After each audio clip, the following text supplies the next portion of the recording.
Hello लोगोफोर दिनै मोनसे गोदान भिडिअ नोंथांमोनखौ जोर बरायनाय थाबाय। जायफोर फरायसा बिथांमोना अग्निवीर पस्टआव साख्रि लानो होननानै नेनानै दंमोन, बिदिब्ला बैसोर बायदि फरायसा बिथांमोननि थाखाय दासिमाव मिरु सरकारथिंजायनिफ्राय जोबोरै मोजां खौरां बेखिनियाव ओंखारनानै फैदों। नोंथांमोना मिथिगौ जे साननैसो सिगांनिफ्रायसो अग्निवीर बायुआव अनलाइन एप्लाइ खालामनाय हाबाफारिया सोलिगासिनो दङ। बेवहाय जायफोर फरायसा बिथांमोनानो सोलोंथाइ दङ, थामहिनबा एलिजिबिलिटि दङ, बिथांमोना बेवहाय एप्लाइ खालामनो हागोन। आरो जायफोर बिथांमोनाखि अग्निवीर नेभि थामहिनबा इन्डियान नेभियाव एप्लाइ खालामनो होननानै नेनानै दंमोन, बिदिब्ला बिथांमोननि थाखाय बे भिडिअनि गेजेरजों जोबोरै मोजां खौरां नोंथांमोननो फोसावनानै होगोन। जे बेवहाय बुंदों जायफोर फरायसा बिथांमोनाखि इन्डियान नेभि थामहिनबा अग्निवीर इन्डियान नेभियाव एप्लाइ खालामनो होननानै नेनानै दंमोन, बिदिब्ला नोंथांमोननि जि एप्लाइ खालामनाय हाबाफारि बियो साननैसो समनि उनावनो जागायगोन होननानै मिरु सरकारथिंजायनिफ्राय फोरमायनानै होदों। बिदिब्ला बेनि गासै खौरांखौ नोंथांमोननो बे भिडिअनि गेजेरजों आबुङै फोरमायनानै होनाय जागोन। बेखायनो भिडिअखौ जागायनायनिफ्राय जोबनायसिमल' नायलांबाय थादो।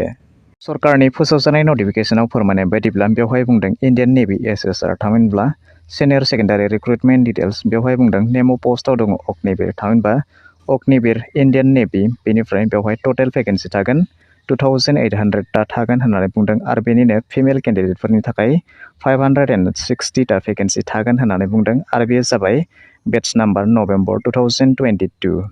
दानिया फैदो एडुकेसन क्वालिफिकेसन। बेखौ एप्लाइ खालामनो थाखाय बिथाङा 10+2 थामहिनबा हायार सेकेन्डारियाव बिथाङा मेथामेटिक्स, फिजिक्स आरो केमिस्ट्रि नङाब्ला बाय'लजि आरो नङाब्ला कम्पिउटार साइन्सआव बिथाङा 10+2 जानो नांगोन होननानै बुंदों।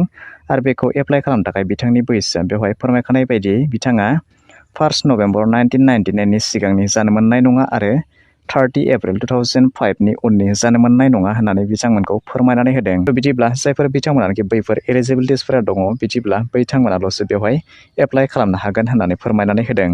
फोरमायखानाय बायदिब्ला पस्ट नेमा जाबाय अग्निवीर एसएसआर। बेनिफ्राय बेट्स नाम्बारा जाबाय 01-2022 आरो टटेल पस्टआव दङ 2800। बेनिफ्राय अर्गानाइजेसनाव दङ इन्डियान नेभि आरो क्वालिफिकेसन महरै थानांगोन 12 पास। आरो बेनि जि एप्लाइ प्रसेस बेयो अनलाइन जागोन होननानै बुंदों। आरो बेनि जि एप्लिकेसन फिस बेयो फ्रि जागोन होननानै बुंदों। आरो बेवहाय नोंथांमोना बेवहाय गोसो होब्लानो जाबाय जे बेनि जि अनलाइन एप्लाइ खालामनाय प्रसेस बेयो स्टार्टिं जागोन फैगौ 15 जुलाइ 2022निफ्राय लानानै लास्ट डेट महरै थागोन 22 जुलाइ 2022सिम। थामहिनबा सप्तासेनि सम नोंथांमोननो होनाय जागोन। बेनि गेजेरावनो नोंथांमोना बेवहाय अनलाइन एप्लाइ खालामनानै लानो नांगोन होननानै बुंदों। बिदिब्ला दिनैनि भिडिअ बेखिनियानोसै। आसा खालामो नोंथांमोना भिडिअखौ नायनानै गासैखौबो बुजिबाय जानांगौ। आरो जुदि माबाफोर सोंनो थाबावबायब्ला नोंथांमोना कमेन्ट सेक्सनाव थांनानै कमेन्ट खालामहरनो हागोन। आरो जुदि नोंथाङा चेनेलाव गोदानै नायगासिनो दङब्ला अन्नानै चेनेलखौ साबस्क्राइब खालामनानै लानो थाखाय दाबावगारदो।